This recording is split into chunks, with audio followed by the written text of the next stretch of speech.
Hey guys, and thanks for joining me for yet another video. In this presentation, we're going to be making a dish totally from frozen.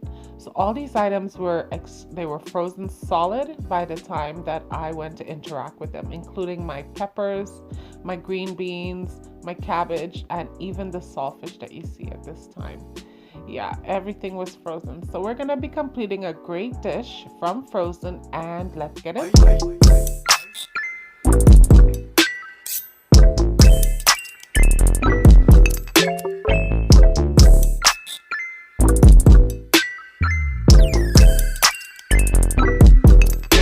So here I have a frying pan with 3 tablespoons of oil in it. To that, it's well hot right now. I have 2 small onions, 1 sliced and 1 minced. I'm just going to be adding that to it. You could have sliced and minced all or however you prefer, but I just wanted a variation, so I did it that way. So yeah, so you just put that in there and you saute it for about 3 minutes before you're adding anything else. So here I have some bodhi that came from India, or grown in India.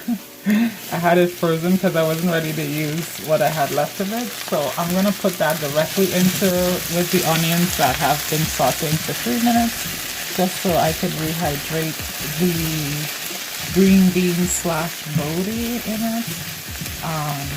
So yeah, I'm just going to let that, since it's frozen, heat up.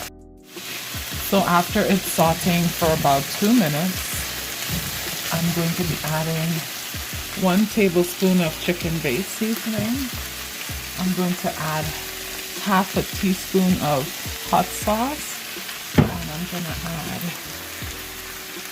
half a tablespoon of green seasoning as well. So we're going to integrate those newly added flavors to this before we add our next ingredient.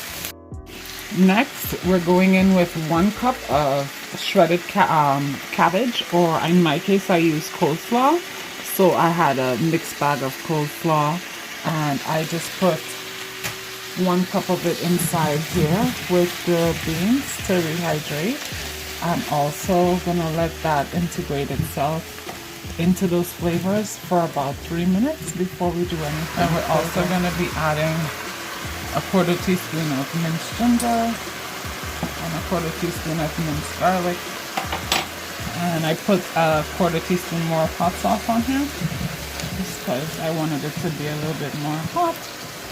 So yeah, we're just gonna integrate these flavors into our pot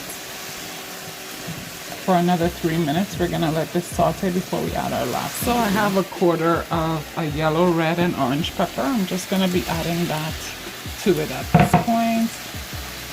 That was a 1/4 of each of those peppers, and we're gonna integrate that, as well as I have some cooked saltfish. I have about 1.5 cups of cooked saltfish.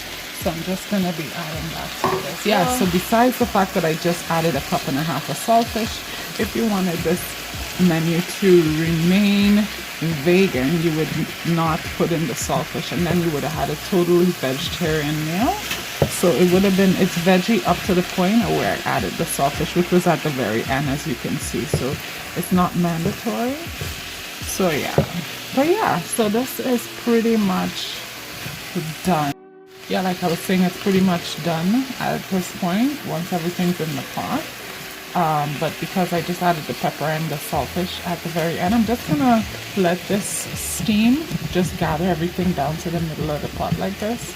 I turned my fire now at this point down to medium low, and then I just let this steam in the middle of the pot for about 3 minutes.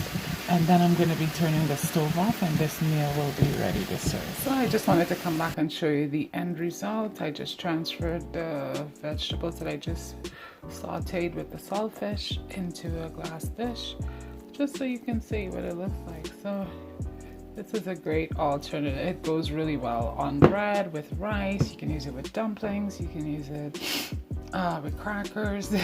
It's a variety of things that this is favorable with. I am, however, going to be having mine with some roti, sada roti.